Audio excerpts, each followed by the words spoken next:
Welcome to the Hawks Nest live stream show. My name is Brandon Kane, and I do appreciate you for tuning on in today as we are going to continue to keep moving and motoring on down the road through these draft prospects, taking a little bit of a deeper dive because it's good to get a look at these guys and really, truly get outside draft day and get that deep dive into them and look at what they're going to bring to the table. And today we are going to go to one of the ones that was one of the harder picks for me to quite always wrap my head around. Not that I'm out on the pick, but just there are some things with it that are a little bit, let's call it maybe tiny bit troubling at times and looking at them. But overall, the talent is really good. And the Seahawks, like a lot of these draft picks in this recent draft, are really shooting for that upside and looking for those difference makers. That's going to be the common words you hear when I talk about these players. You're looking at upside, you're looking to go find difference makers. If you just get a couple of these guys that you've targeted in this manner in this draft and they can reach that upside, it will be a tremendously successful draft in itself.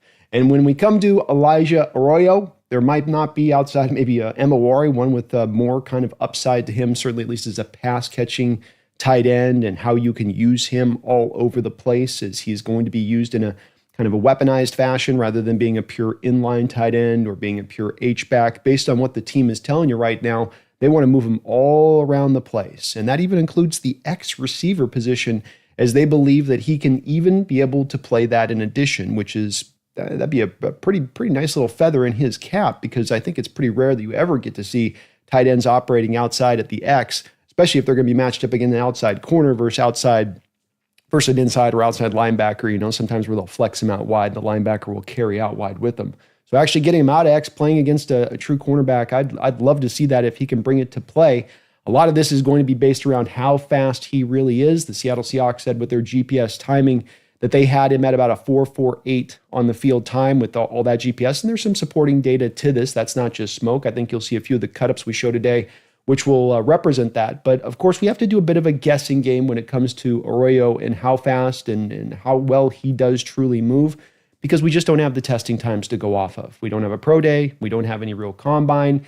Yeah, he's 250, good weight there, 6'5", good size to him. That's good there. He's got good arm length, I think, at about 33-inch long arms. So all of that's pretty well suited there. We did get 22 reps from him on the bench. But when it comes to his relative athletic score, we just don't really kind of know. It's going to have to all be kind of pulled off of that film study.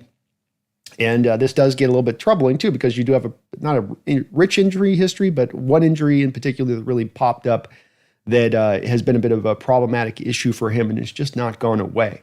And so you would like to be able to have that. But again, this is maybe where Seattle is able to locate and get this guy in the second round and at the pick that they got him at, because as John Schneider said, that if he was healthy, if he'd had the productivity, he's probably a top 15 pick in this draft. And so there's a little bit of that behind this selection. When you do look at the history of the Seahawks, I think one thing that's notable about this pick that does make it kind of interesting for me is that you've just had so few tight ends that you've taken in your history. High, that is, in the draft. Jeremy Stevens, the highest pick you've made at the 28th overall selection in the first round back in 2002.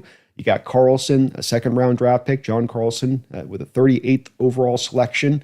And then you've got here Elijah Arroyo, who is the third highest selected tight end in Seahawks history, if you're not counting the supplemental draft, and Gordon Hudson in 1984.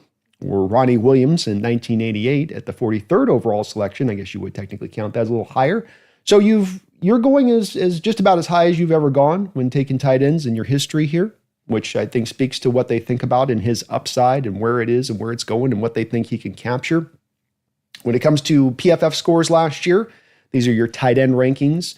And you got some familiar names at the top of the stack here. Fannon went the draft early here. Warren went early. Loveland went early. Rondé Gadsden was a guy that was selected in this recent draft. Jalen Conyers drafted in this recent draft. Ferguson, of course, went just a little bit after Elijah Arroyo, I believe. I don't think the Rams drafted him ahead, but I can't quite remember on that one. And then you've got Arroyo down here at number 36 on his rankings. So not the top, but really just kind of right in that spot. Not solid. When you look at the scores, 71 overall offensive grade, 71.6. He made his hay really as a receiving tight end there with the 73.6 grade. And then the 61 grade on the right is going to be his run blocking score, which is one of the spots that I think is a valid criticism of him that can stand to come along. It's not in a bad place. It's just in a place that certainly has a lot of room for improvement and for him to get better. He certainly is at least a willing blocker which is the one thing that you would most like to at least see, because that gives you the indication that there's some room for improvement there. The guy's not willing. If he's not putting his heart into it, then you kind of go, okay, well, I think we might be just a little bit stuck here on that side of things.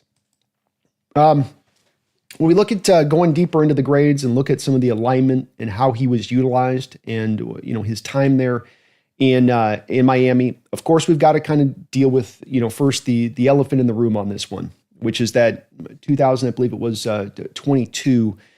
He had an injury about 4 games into the season, gets a torn ACL, goes down, misses that whole season, comes back next year, not really back up to snuff the next season. 2023, just can't play at all. Then is able to come back here in 2024, play out the whole season, although early part of the year he was reportedly injured and kind of still kind of not quite at 100%. I don't know if it's the lingering, ACL surgery that's kind of at play here, but was not at 100% through a large part of the season, started to get healthier as the year went along near the end of the season. And so this is the big worry with him, is this injury front of it. It's not multiple knee injuries. This isn't Frank Gore. I don't think that we're looking at a cartilage knee, bone on the knee type of situation going on here. But it is a little bit concerning when you look at him with the limited amount of production, especially when you consider the fact that at the Senior Bowl, he also had another little bit of a knee injury that was popping up. Was it the same injury? Is it? Only the doctors know on this one. I'm not going to try to make too big of guesses, but it did hold him back in a pretty major way in his college experience to getting that kind of productivity that you'd more like to see if you're going to take a guy around in this high. It's part of my little bit of issue with it on this in just general terms, is that you tend to want to take this guy a little later in the draft if there's been so little bit of this production at play. And the recent history to me of when we try to target these guys that are just uber upside guys that don't have the production is it can sometimes kind of bite you on the butt in the end. But hopefully not in this case. And certainly he was pretty productive this last season, 35 catches on 47 targets. Does fall short of some of the other top-end guys in this draft, like Fannon, who had 100 catches, or Warren, who had over 100 catches this year on top of a variety of different pass rushing attempts. So not utilized in a major way. Some of this had to do with how Miami used him, where it just seemed like at times they were more caught up with Xavier Restrepo and with Cam Ward just kind of working off script, and Ward will kind of use the whole field. Samuel Brown out there as well for Miami. So just wasn't really put into a major place as far as being a centerpiece point of the offense. That's another part of this too, and that's not necessarily his fault. It's just about utilization, and even the Miami people will tell you that we probably could have done a better job of focusing on him and targeting him at times versus kind of just forgetting about him a little bit. When you look at how he was utilized, what's interesting here is you can see on the slot, SLT percentage, wide, these tell us the alignment and where he was positioned at. And so when you look at him here, he's been in the slot on 216 of his approximately, let's call it 800 snaps on last year. So he's got a good amount of his snaps are actually aligned as a pure slot, not as an inline guy, not as an H-back guy, but as pure slot. So that's, I think, kind of notable. You also did get him at 5.5% of the time aligned out wide. So maybe a little bit of some proof to the pudding of him being able to play some X. I was able to find a couple of X snaps on him when we look at the film on him, but he wasn't played very often out there at Miami, so it will be kind of a new thing if he does come here to Seattle and is used in that way. Inline, 165 snaps, so about 1/7 of his snaps approximately. He's aligned as an actual inline tight end. I don't expect that there's going to be a lot of utilization of him in that way. Here and there, it's kind of unavoidable if you're going to play the position, but at the same point in time, I think that's not where he's at his best. When he comes off the line of scrimmage as an inline tight end, he's just not coming off at the same kind of quickness or burst that you can feel from him when he's able to actually come off the line of scrimmage standing up as a slot wide receiver. I think it stands out in a real notable way that he's a little bit more boxed in, I think, once you put him in that inline, on top of just not necessarily being the greatest of blockers. You want to match up against a defensive end and hope he's going to win that matchup.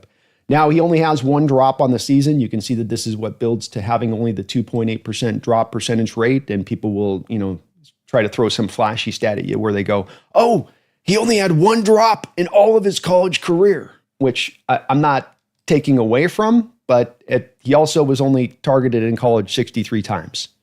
So when we come down to just the one drop, it is cool. It's nice to see, but at the same point in time, it wasn't utilized a lot on there. There is a little bit of sample size data to this because you look at the drop percentage there and you go, oh, he just must have pure glue for hands. The guy must just have vice grips. but it's not really exactly that case. And when you do look at like contested catches, which is also tracked here, the CTT and the CTC. So you got the contested catch attempts, which is the CTT, and then you got the actual converted contested catch situations. So on 7 times in his entire college career in contested catch situations, one contested catch. Now the good news is he does generate a lot of separation in his route running, and that's the one place where doesn't have to put himself in those kind of positions. You get a guy like Tyler Warren, doesn't generate as much separation in his route running, and so there's going to be a lot more of the room for those contested catch kind of situations, which he was really good at. So a little bit of what you get from him as far as the alignment, how he was utilized. Good stats overall here. Again, receiving grade is where he's really at on this. Run blocking wise was just not as good. He's probably even a little bit better as a pass blocker than a pure run blocker in that respective things, but pretty interesting.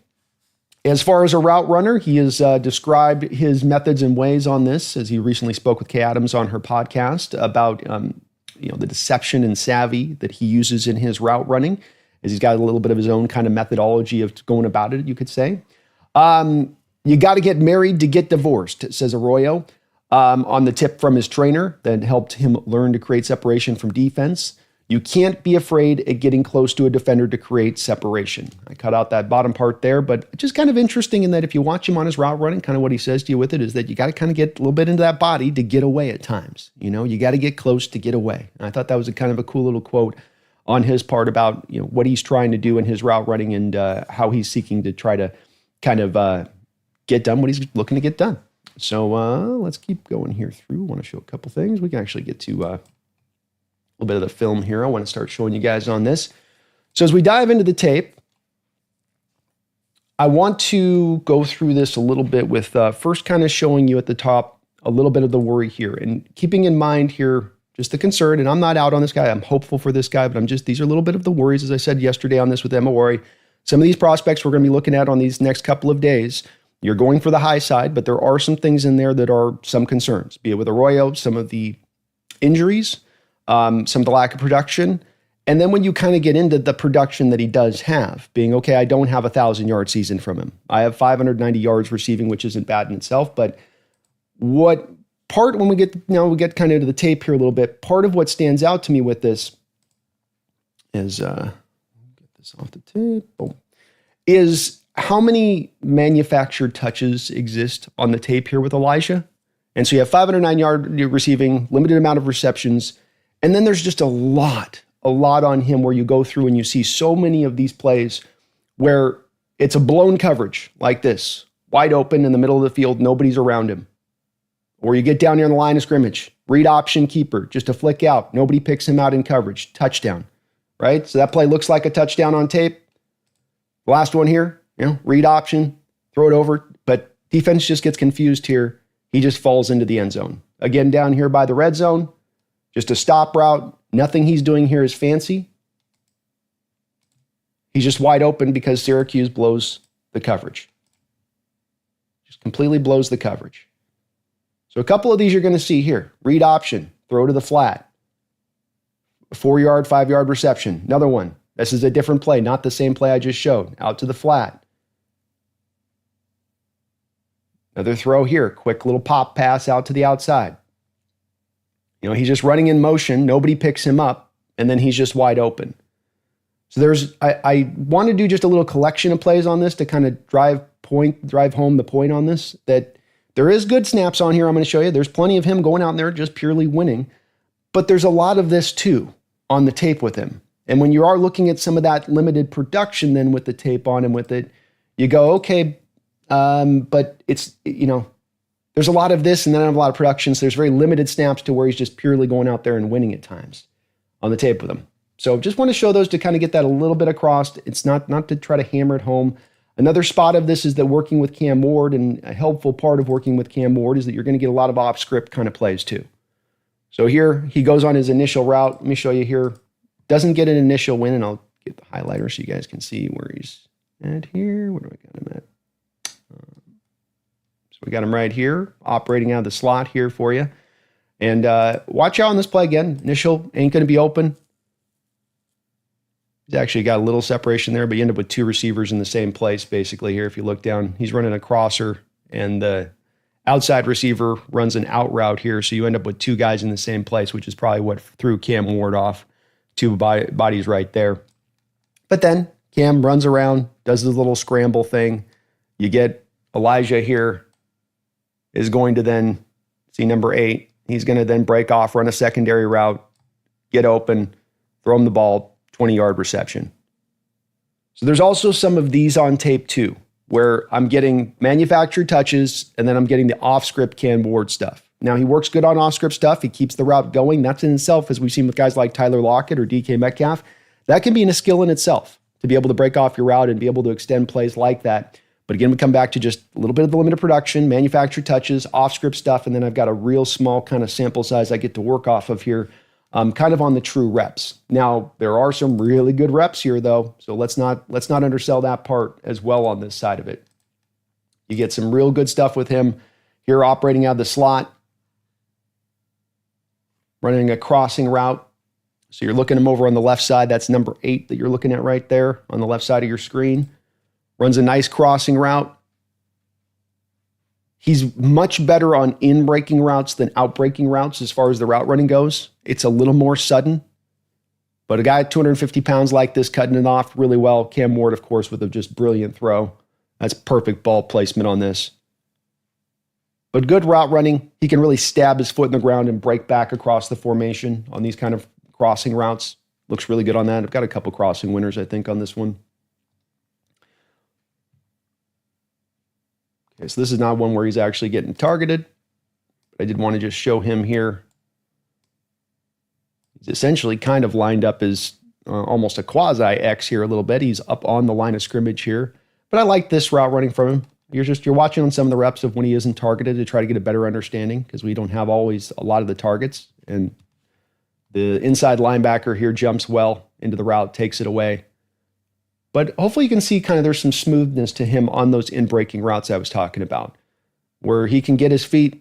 It's a little choppy. It's not horrible, but he can do a really good job of just breaking back into the inside real smoothly on that. He's going to create separation. He's going to get a lot of catches on these kind of routes at the second level, or at this, at the NFL level, excuse me.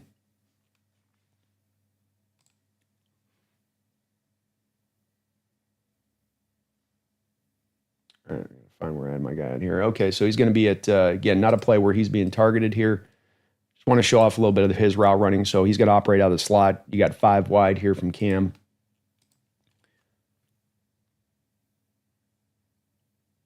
And then there's a lot of these kind of plays on this at times with Cam where, if Cam's looking at him and making him kind of more of a priority read, Cam's obviously got a little bit of pressure he's worried about here, but you can see Cam's eyes are to the left. He's never looking at Arroyo. Arroyo actually does get open on this, and if he's looking to the right, this could be a touchdown. But watch, when you hear about Arroyo and watching him from that slot, look at how he gets into the defender right here. So he's targeting, I showed you that quote, he's targeting into the defender here to get into his body, to then get away from the body and create the separation. So I know the play gets dead, and it's hard to kind of tell necessarily on this play, but he's very good at avoiding that kind of contact, even though he's going to get up and close to those guys. He doesn't let himself get caught or held or subtle held here. The guy tries to put kind of an arm out, but that separation, easy, quick separation created there if just Cam's kind of looking in his direction, quite frankly.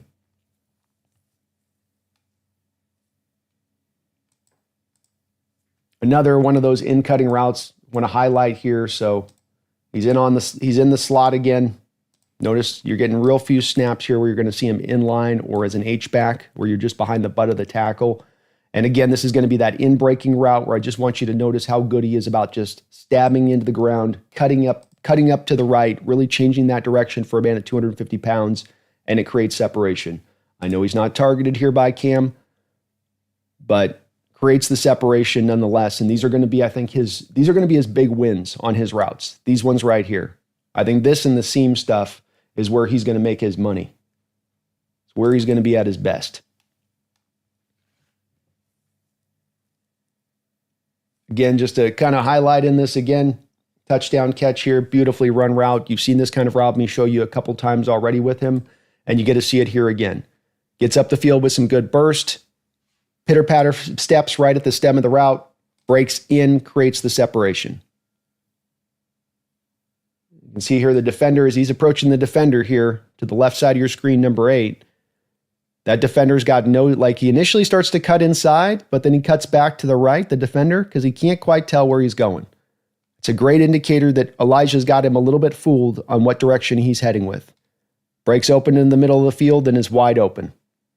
Nice throw by Cam Moore, getting it out in front there, away from that other defender that's going to undercut the route or try to. But it's that stab. Boom. Separation created. Kind of stuff he was doing up at the Senior Bowl that was getting everybody hyped. But it's really that in-breaking stuff that he's at his best with. And to kind of show you guys this, here's him with one of more of the out-breaking routes. And hopefully you can kind of feel from this too, a little bit of the fact that you just don't get as much of the quickness with him when you're looking at him, kind of marked there at the end of the line of scrimmage, if you can see, when you're looking at him on the out-breaking routes. So feel a little bit of that, just a little bit of that slowness there on that. Not as dynamic on the, not as sharp. It's kind of a little labored coming off the line of scrimmage. He's in line on this, right? Hand in the dirt.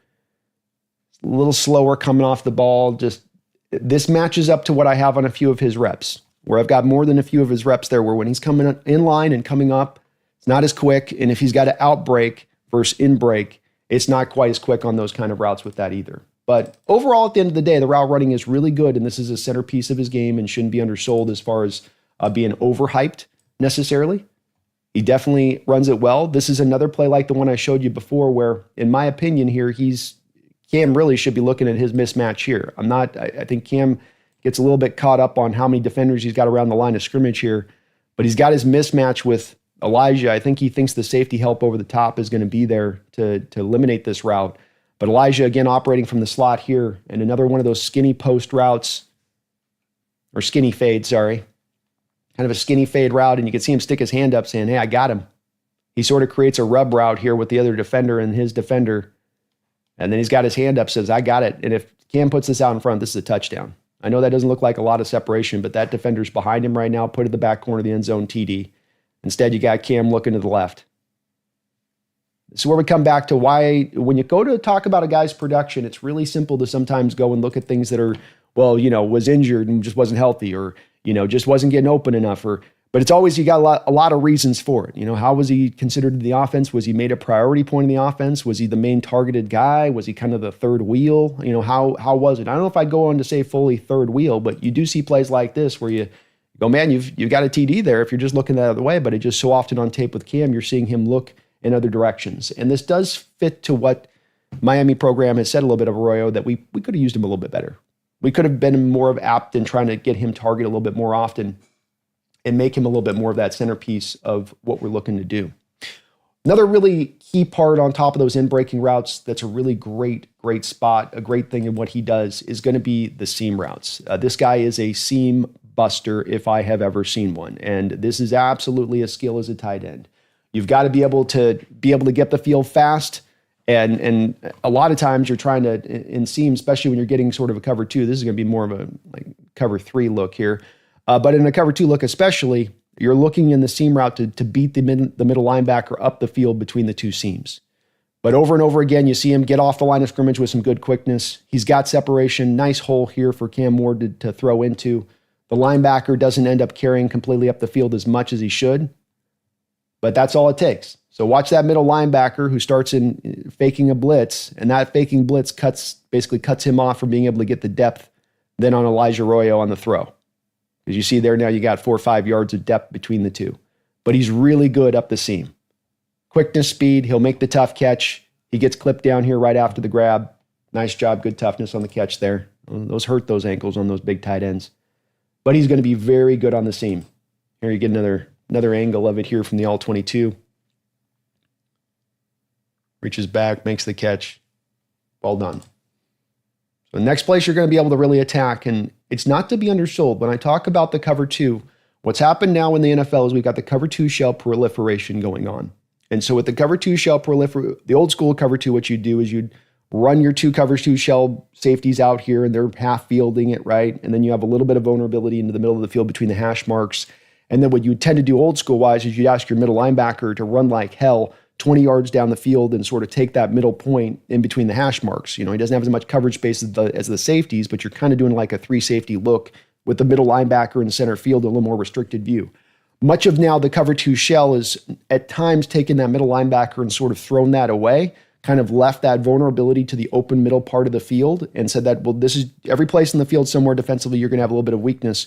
Let's test and just have faith that the quarterbacks are not going to make that throw as often. And that when you're in the cover 2 shell, you're more often not going to slide into cover 2 as far as your coverages go. Most of them run that way. You still run a lot of other different coverages, and Mike McDonald in particular is going to run every which one in the book. But a lot of these cover 2 shell teams will still end up 40% of the time running that cover 2 after the snap.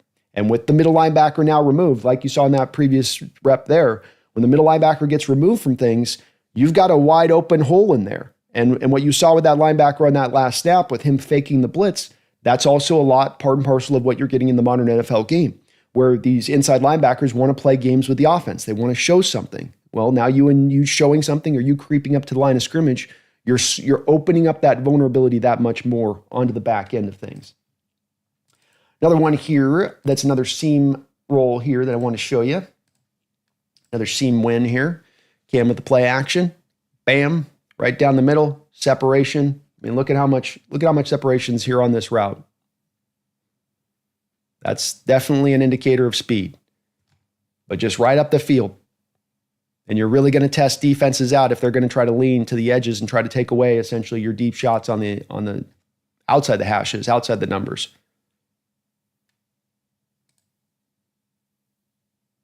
This one shows you the speed. It was reported that he was hitting 21 miles per hour on the GPS this year.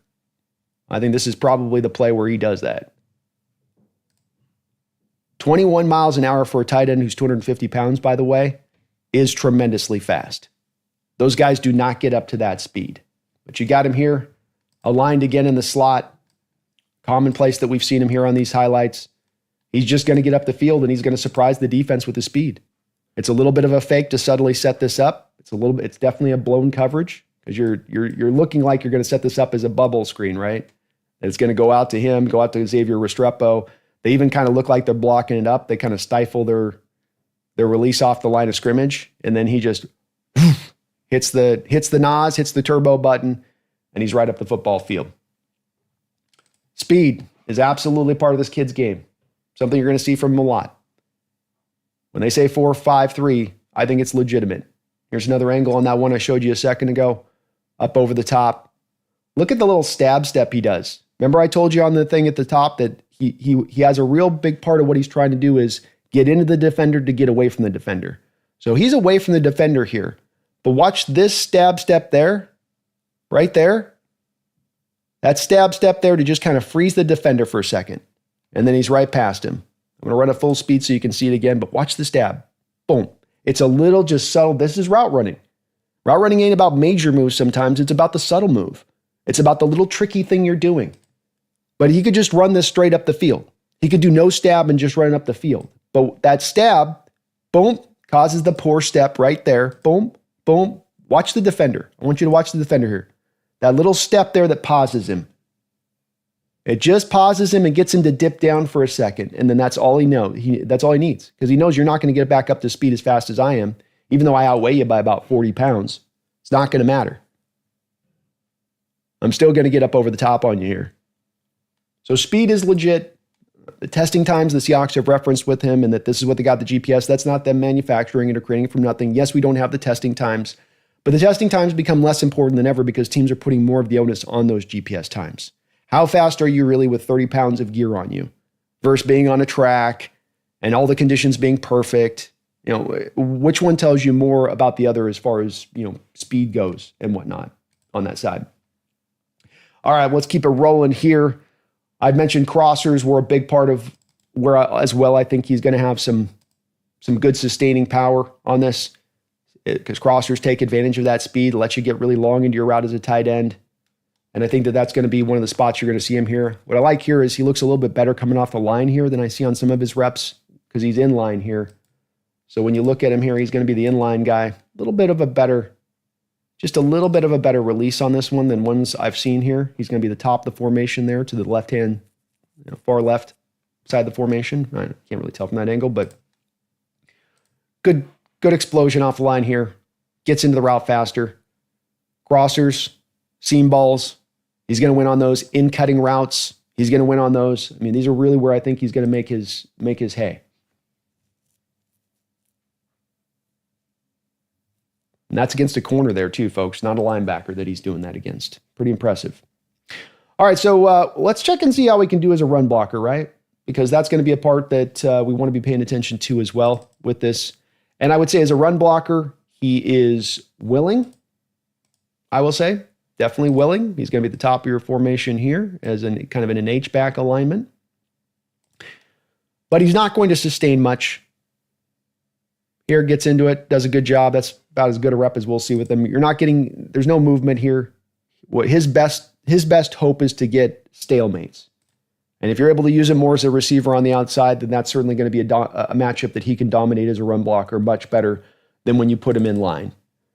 But you will see on a couple of these snaps here with him that just, it's okay. Here lined up as kind of a running back in the backfield, along with 21 back there. He's going to be the lead blocker. He does a lot of the shoulder stuff. So watch him here. He's going to just kind of put his shoulder into it. And that's fine. Like, you can get some initial collision there, but of course you're not sustaining. The guy's going to just bounce off when you do that.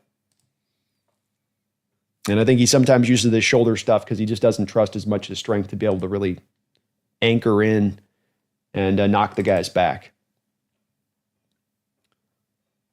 Another one here, kind of a crack back block here. He is better in motion, I would say, than he is better in motion than he is just lined up head over. When you give him some build up speed, let him use some of that speed to explosion there. Can be a little bit better on that. But, you know, he's not going to be pushing people back like Gronk here. You know, you're not getting any of that. Good rep here. Play goes to backside. The defender kind of gives up because he goes, oh, well, the play's going away from me, so I'm just going to chill. Not a bad rep.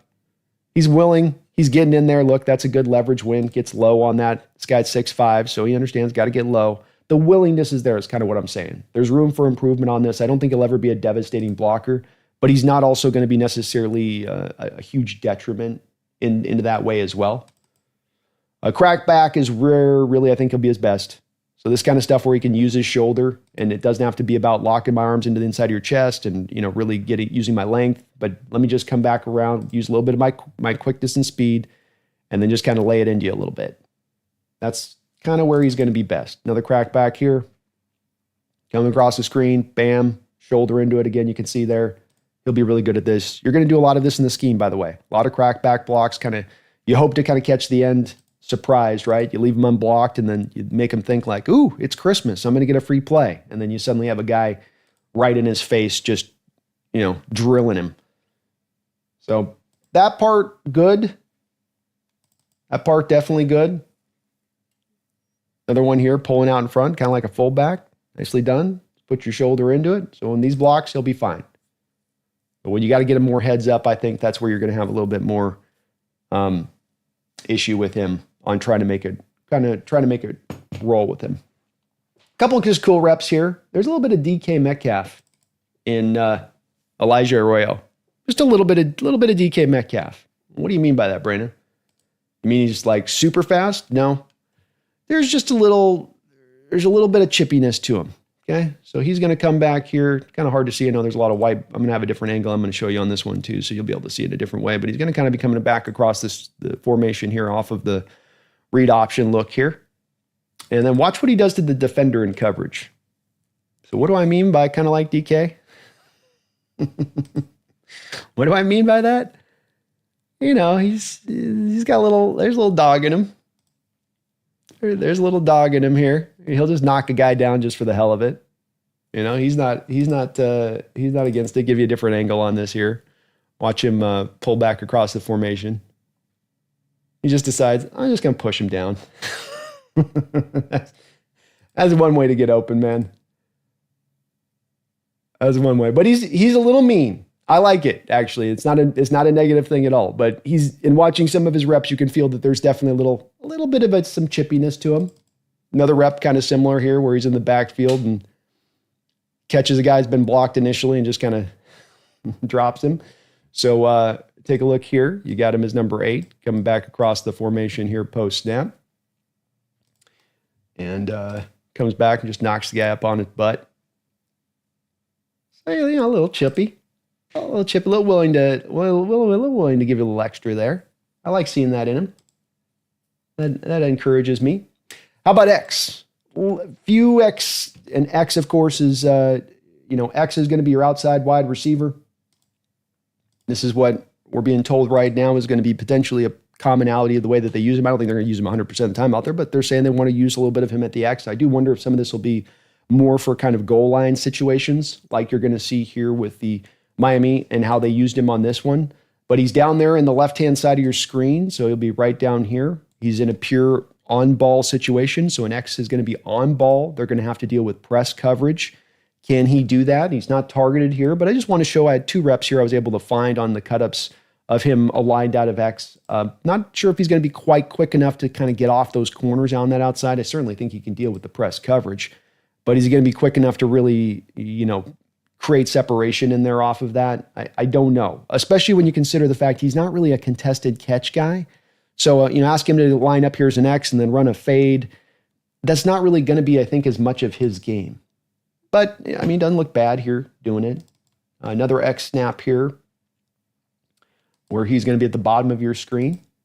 Again, lined up purely on ball. This is just where you'd have an X, right? Purely right up on it. Doesn't get targeted again here, but just gives you an idea that I don't know if it's going to work there with this. I'm going to be a little bit reticent to believe that this one's going to work. Because you see on both these 2 reps, the cornerback's right on top of him. No problem. No problemo. So we'll see how that works. I think it'll be dependent on kind of down and distance, short yardage, goal line. I think that's really what they're talking about when they're saying X. I don't know if I see him, being able to really work out of X consistently and winning at that spot. But maybe so. Maybe so. I might be missing the boat on that one too. Senior Bowl, had himself a very good Senior Bowl with the route running. And you can see here, I'm going to show a couple of these reps. I think sometimes this stuff gets taken and overblown because this is really almost impossible for defenders.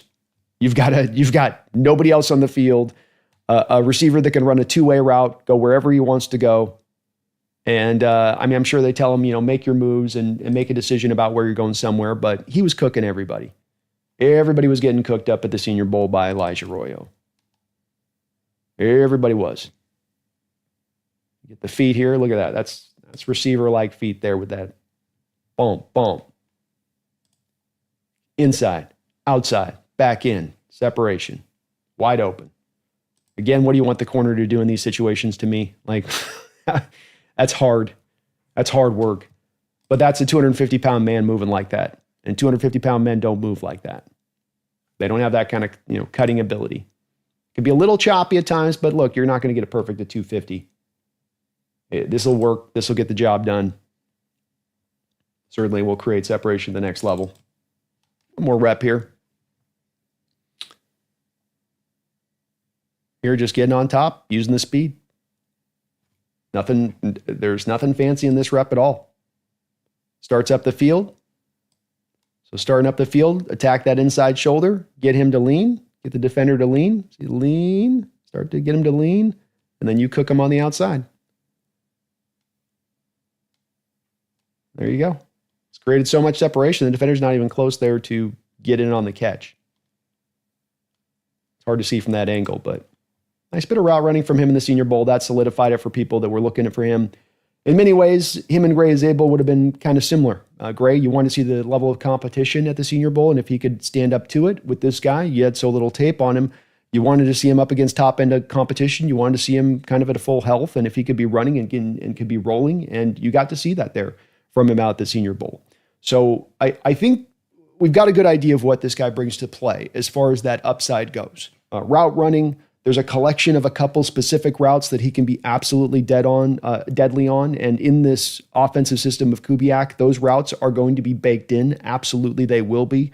Especially in a guy like Kubiak that's going to want to, take more of those deep shots than you might tend to see in other typical West Coast offenses. So seeing him do this on those skinny fades like that, out of the slot like that, he's absolutely going to try to, use that into the offense where he can. But the guy gives you also a big catch radius. He's going to be able to give you the route running to create separation. He's going to get his share of catches at the next level as long as he can stay healthy, which is the big what if. Because when I look at the track record in recent history of prospects like this who have come out, who have had, an inability to stay really healthy at the college level, it doesn't tend to be that they then stay healthy at the pro level. Now, I will say there's an asterisk on this one just a little bit because this isn't, he has the torn ACL, and then he has a pulled quad, and then he has a broken wrist, and then he's got a broken hand, and then he's got a pulled back. It isn't where you're going to look at him and it's got some, we're going to play the hospital game when looking at his medical staff. It's the ACL he initially suffers and tears. That cost him almost all that season because he's only 4 games in. Then you got the next year comes back, not quite at 100%, still not feeling. So it's really all predicated off that one injury. It's not multiple surgeries. It's off the one injury. And we do know with the ACL, as far as it has come with the medical science on this one, it is still one that player by player, it can be different on how long it takes guys to recover. If you're really able to fully get recovered off of it, can you, get back to your normal self? And the one thing you can say with him is that when he got up to his full speed this year, once he got through some of the early injuries at the early part of the year and he was rolling good, he certainly looked like a guy that was not limited by a past injury in speed or explosiveness or change of direction. And so I think this is what gives the Seahawks confidence in this, is that it really all just kind of targets down from one actual specific injury.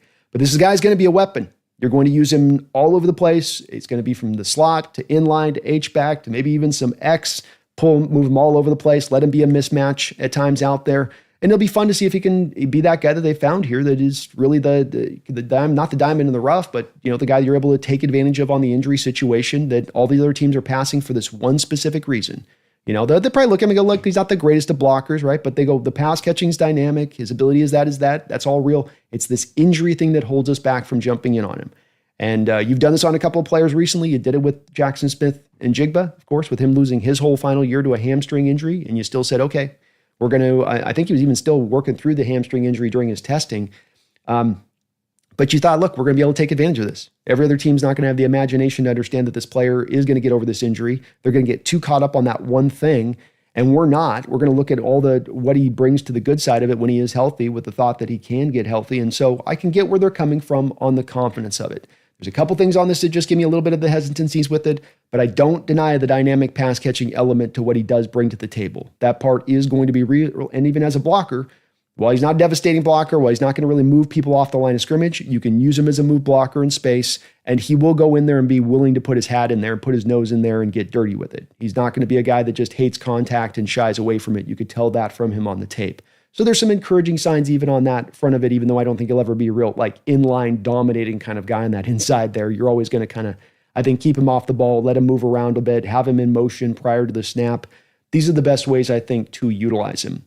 I'll also say I don't think you're going to get a lot with him as a yak guy. So if you're looking at this guy as being a real bubble screen guy, or throw the ball, get him in space and let him go get to work, that's not really as much of what he's going to do. He's going to get the work done in the route running and creating the separation and then making the catch. He'll still try to get the field and he'll run hard, and there'll be sometimes he can create a little bit of yak on that side of it, but that's not really a part of his game. He's got no real wiggle. He's not going to give you any shake with the ball in his hands.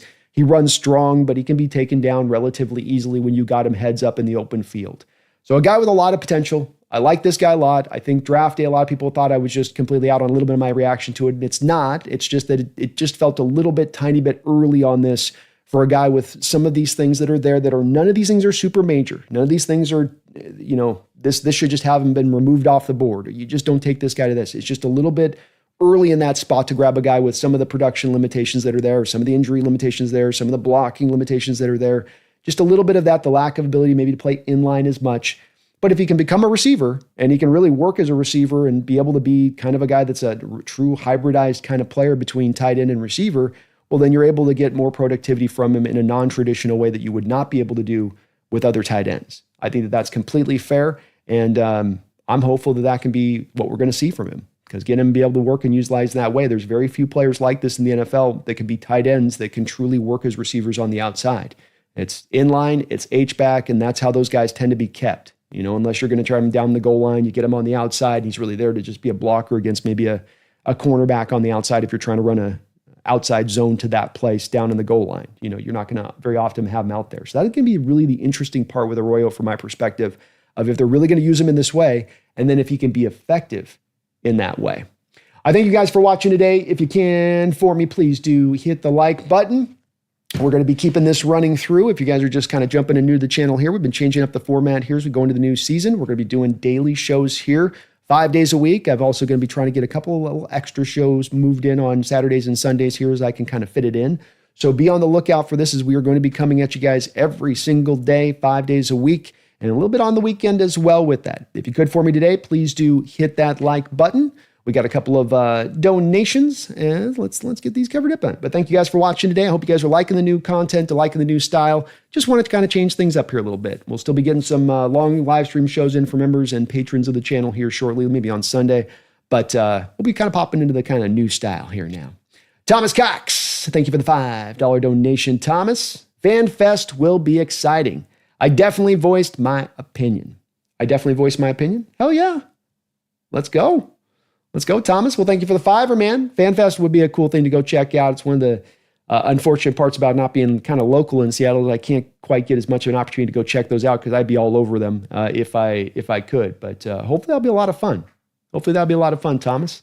Thank you for the $5, man, as well as being a member of the channel. And like I said, members, patrons, we'll be doing probably a call-in show here on Sunday. I'm going to be shooting for that. So be on the lookout there for the link in your community post if you are a member of the channel or a patron. But FanFest, man. When is FanFest here? Let's take a look here.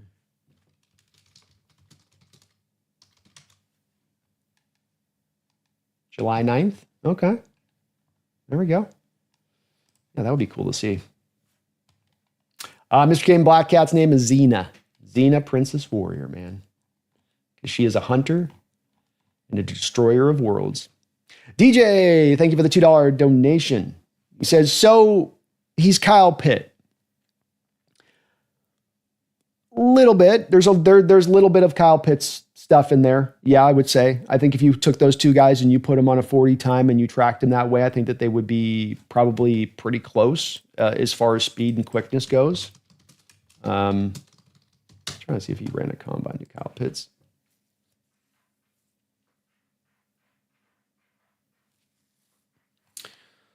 So he's Pitts is a little bit longer, I would say, just a little bit longer. But I mean, the brass tacks bottom line, DJ, is that, yeah, if you're, sorry, 1 second here.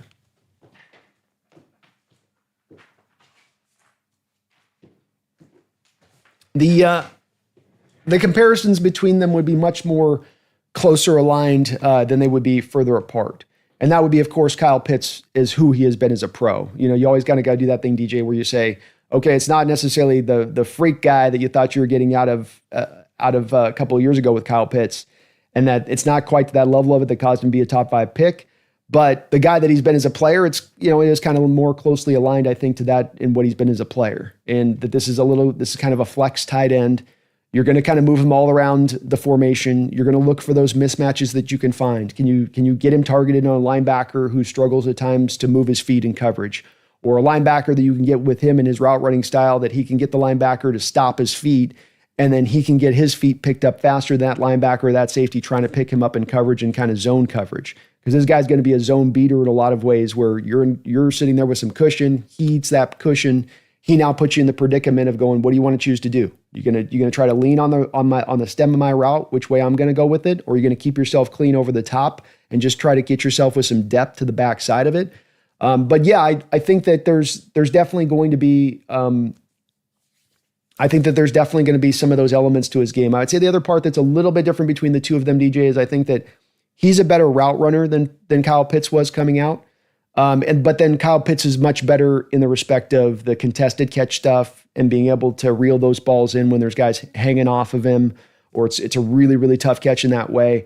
I think with Arroyo, I'm not as convinced with him on some of the full extension, guys yanking on him. He's getting jostled around, and he's able to kind of reel those kind of balls in the same way that Pitts was. But I do think he might be a little bit better of a pure route runner than Pitts when you get down to the bottom line between those two guys on that. But absolutely right, DJ. It's kind of a between the two worlds kind of players a bit with Pitts and Arroyo. And in Pitts' case, he's kind of been a man that's been kind of stuck in the upside down. He's, rather than being the best of both worlds, he's sort of neither of either. And Atlanta's still trying to find the returns there. And he hasn't been bad. He's still been and found some productivity as Kyle Pitts, but they certainly expected a lot more from him for where they took him in the draft. So, I think that's a pretty good comp when it's all said and done. There's some slight differences, but both block about the same way. Both can kind of win in some of the similar fashions. I like it, DJ. I think that fits. And we didn't have to take him top 5 to get him. Also kind of matches up too, where Pitts came out healthy, he was the top 5 pick, and as the team has told us with Arroyo in their belief, and probably is true, the guy's got the productivity that Pitts does have in coming out, and then he's coming out fully healthy, and there's no injury concerns. Remembering with Arroyo is that he's got that one injury, but then he got injured again in Senior Bowl. So maybe you're one of those teams that's like, look, I think he's finally getting over the hump of this. I think he's finally fine. I think he's out here cooking guys in the Senior Bowl. And then you get to the end of it, and you're just about to put the check mark on Elijah, and then somebody says, oh, he got injured again this week. What? Yeah, the knee thing jumped up again. What? Wait, huh? The knee thing again? I thought he was over it. So that might be another thing that kind of caused enough teams to kind of go, ooh, that's not a good sign. We're going to have to bail on this one. Thomas Cox with another $2 donation says, I like Fannon over Arroyo. I hope I'm wrong. I did as well, Thomas. I just feel like with Harold, you had a lot of other stuff there with him that, he's just such an odd player. And I think from some NFL evaluator standpoint, they looked at Harold and they're just like, he just looks weird. I don't like it. He just looks weird. But weird doesn't have to be bad, or weird doesn't have to be a detriment, something that's going to hold you back. Weird can actually work in your favor. It can go both ways. And I do find myself leaning into feeling like with Harold that the weird angle of him is going to help him and not hinder him at the next level. But the guy had over 100 receptions, way more production than Arroyo coming out of college. I think he's going to be a better blocker than Arroyo when you ask him to do that type of stuff. Arroyo might be better as a pass blocker, but I think Harold's going to be better as a run blocker, especially if you need him to heads up take on a guy and control him. I believe that Harold is a little bit younger than Arroyo, so still on the rise there. There's a lot of room to believe that the upside is there with him. I think Harold's got him beat light years ahead of him in a couple of places. Number one, I think in contact contested catch situations, I think Harold's better. And I think Harold's much better as a yak guy and be able to extend the catch and be able to get something done after the catch. So there was a lot there with Fannon to like, and the team just didn't seem to be in on him on that. But I mean, I'm sure he doesn't have the GPS time either of 21 miles an hour like Arroyo did, which is part of what I think caught the team up in him, where they thought Arroyo could play some receiver. I don't think they looked at Fannon and thought he could play some receiver. And maybe that was a bit of what was the line for them when they went, we're going to go this one versus the other one because we want the guy that can play a little bit of receiver in there too. But I found myself still in the same kind of place on that, Thomas, in my feeling on it. And just I liked Harold's skill set, liked the age, liked how you could use him even at fullback at times comfortably. And I think he's going to be a good player in this league. I really, really do. But thank you, Thomas. I appreciate that donation. That's very, very kind of you. Me coming back in the house. This is, me, you coming in hard lately, and I appreciate that, brother. Me been dropping monster donations right and left here on the channel, getting us through this off season, keeping the lights on me. You know what I mean? Might not have any heat during the off season, but we're gonna keep the lights on at least.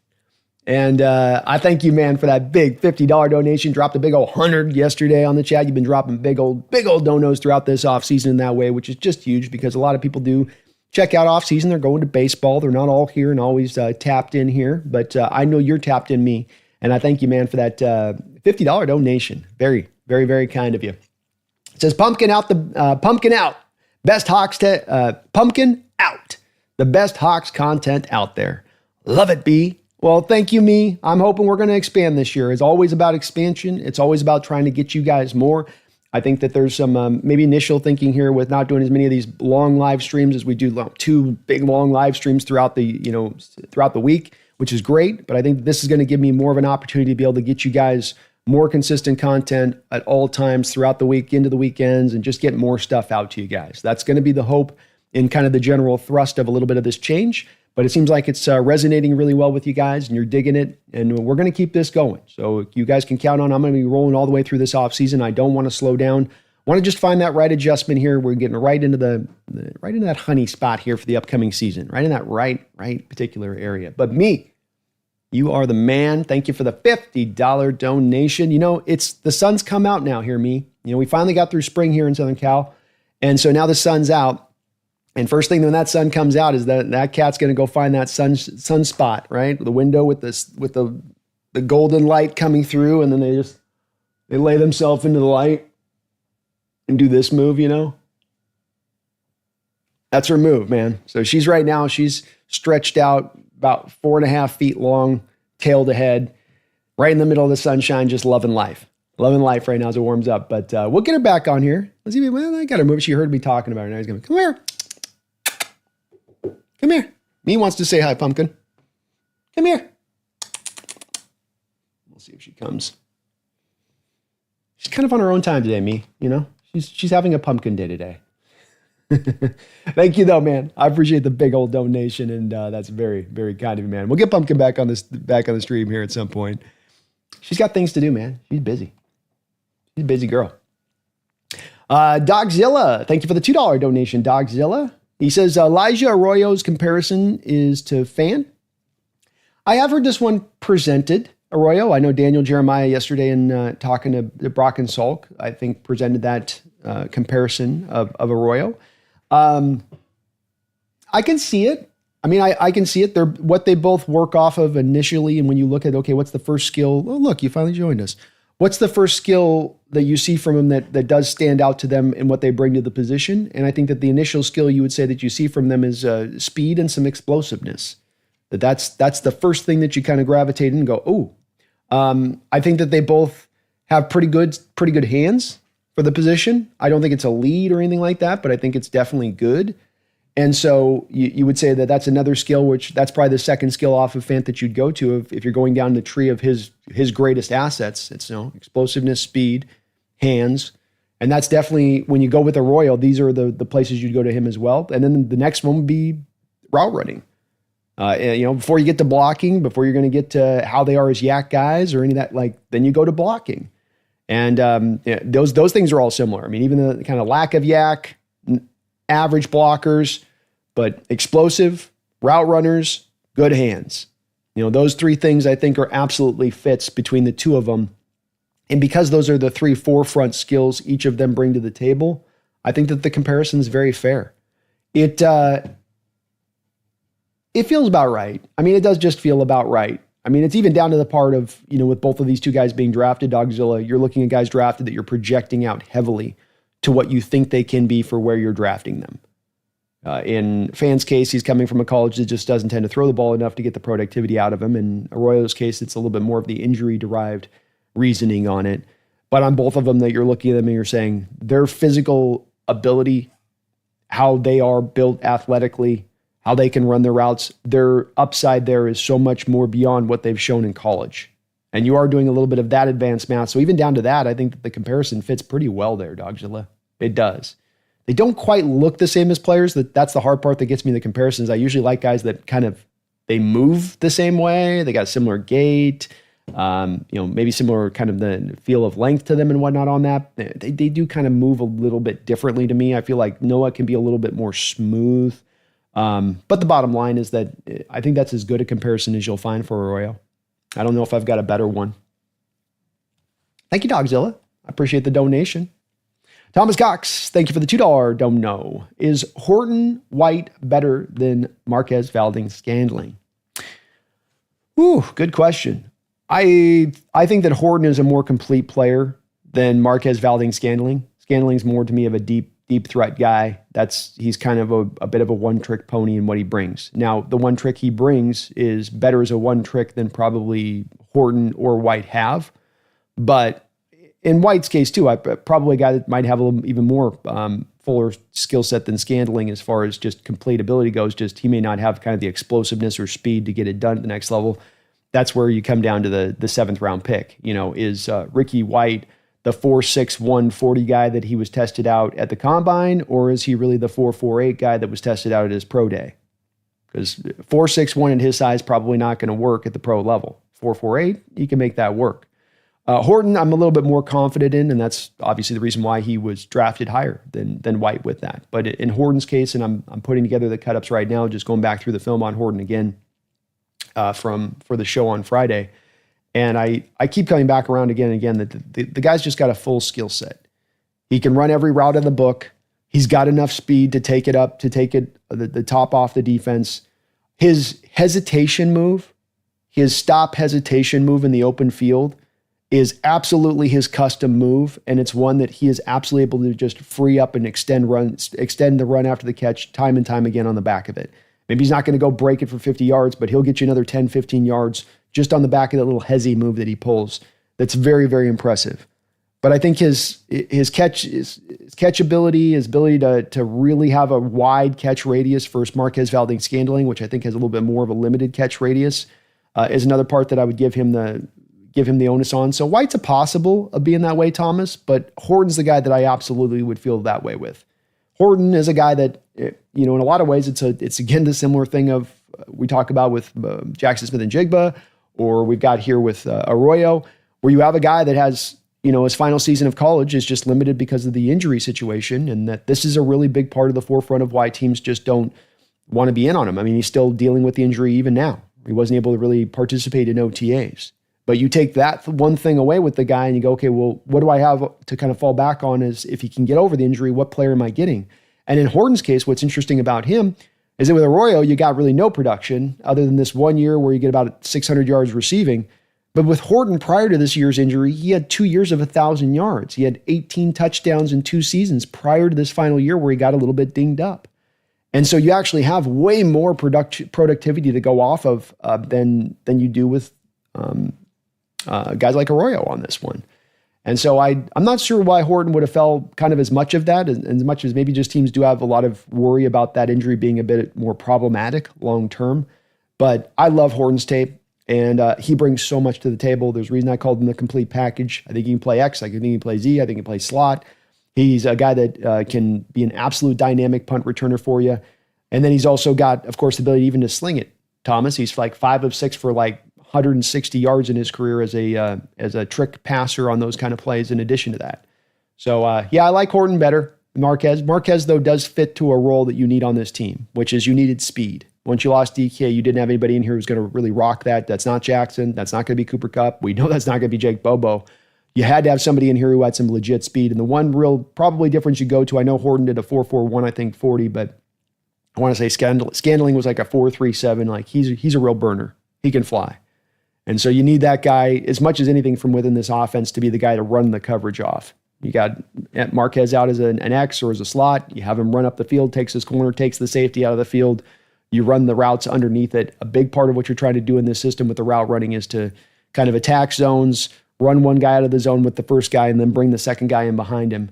And that's really what Marquez's role is going to be on, beyond just being a deep play threat and a big play guy, is to kind of serve into that capacity a little bit, I would say, Thomas. That'd be how I would probably see it. That would be how I would see it.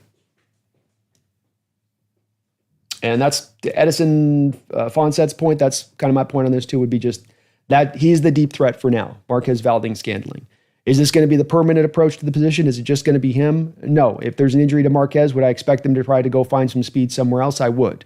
You do need this from somebody in the offense, and it's a very fitted role. It's not like you're rocking Marquez Valdes-Scantling out there 70% of your offensive snaps. He's out there to serve in that role, and he'll be kind of mixed in here and there a little bit.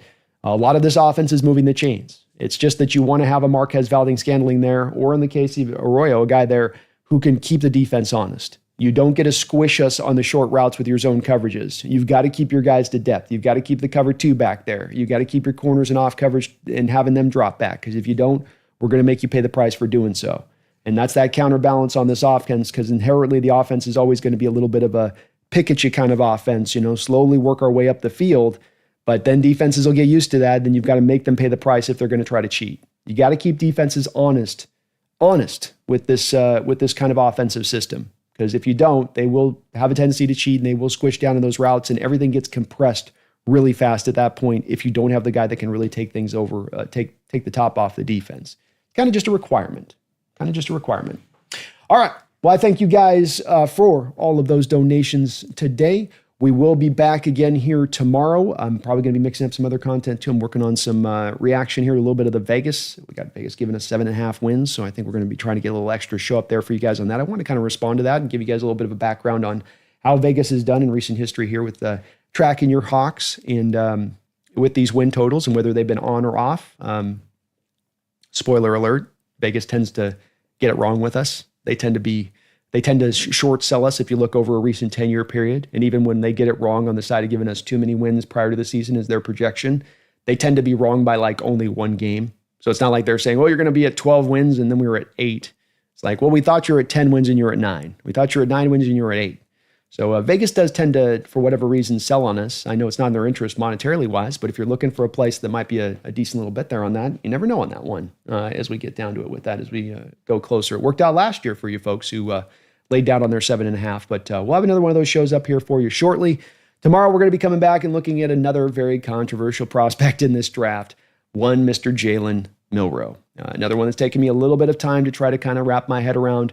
We got a lot to discuss with Jalen tomorrow and trying to get in end to end on him and what he is as a player and what he's going to bring to the table as a player and how much hope we can have that he's got to clean up so many different items of his game that need cleaning up. Not to mention, can the Seahawks truly give him that time on the bench to be able to develop, which is really required right now when we have so many teams in the NFL who will tell you in the offseason, our plan is to let him have time to develop. We want to let that flower grow in that very fertile soil. We want to let him grow and be bright and bloom and the bees will be coming to the flower and it'll be awesome. Versus, throw him out there. God knows we got nothing else. And you just hope you don't get into that place of things that you can stay in the pocket of Milroe, really give him the year to develop, learn behind a pro like Sam Darnold, continue to clean up his throwing motion. A lot of people are getting hyped up about Milroe's throwing motion and, it looks corrected. It looks fixed. It's like I've been down this road so many times with so many quarterbacks. They did the same thing with Tim Tebow where they showed you all these cut-ups of Tim Tebow in practice and the elongated throwing motion's gone. Suddenly now it looks all short. Now it looks all clean. Now it looks all good. But then you get them in games and they fall back on those old habits. And that really does happen to me when you don't then give the guy the year or two to really reset the mechanics to where when you get him on the field, now he's going to just try to survive. And when he survives, he falls back into those old habits of bad mechanics. But if he's had a year or two to really lock the mechanics in and to really be able to correct and fix them, now when you put him on the field, it's all muscle memory. It's in there. It's hard-lined in there. It's been improved. And the one real guy that I can think of who really changed his mechanics up tremendously from college and was able to make it work, the one guy I've got that I can think of is Aaron Rodgers. And Aaron Rodgers didn't exactly have a broken throwing motion in college, but if you go back to Aaron Rodgers in college, you've got the ball held really high up here. He's really got it held up here. The throwing motion is not as much in that whippet style of it. He wasn't using his lower half with the feet off the ground. He really just rebuilt his whole throwing motion from the ground up. But he had 3 years, of course, sitting behind Brett Favre to do so. Does Brett keep that throwing motion if you throw him out in year one? And you say, okay, make it happen now, Brett, or make it happen now, Aaron. Brett's down. Maybe, maybe not. But I think that's one of the keys here when we look at Milroe. We're going to talk about him tomorrow and making sure you keep this guy in that pocket of at least giving him the 1 year. Give him at least the 1 year and really ideally 2 years. But we know this is very hard to do for NFL teams as there's just always a draw to get the youngster out there and see what you got. Maybe Sam Darnold will be good enough to keep him up on that bench. Good problem to have if that could be also the way that this plays out. But we will be getting into that tomorrow, looking very deeply at Jalen Milroe and what he's going to bring to the table. I do thank you guys today for watching and it's rolling with me on a little bit of this change of content here and how we're going to kind of produce this going forward. Got a lot lined up for you guys here through this offseason. We don't stop. As you can see by the sign here on my right, there is no offseason here in the Hawks Nest. We just keep this thing going 24/7. We ain't slowing down. Just not wired that way. I thank you guys again for watching. Hit that like button if you guys get a chance on it. I would really appreciate that. We will be back tomorrow at 12 o'clock. But until that time, please don't you ever forget. Don't you dare do it. About to make some big hay this upcoming season. Don't listen to Vegas. They're out of their minds. They're always out of the minds. They hate us down there for some reason. Who knows why?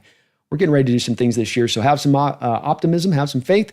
Let's see which way this team does turn. I thank you for watching. Back soon. But until that time, don't you ever forget. By God, don't you do it. Go Hawks.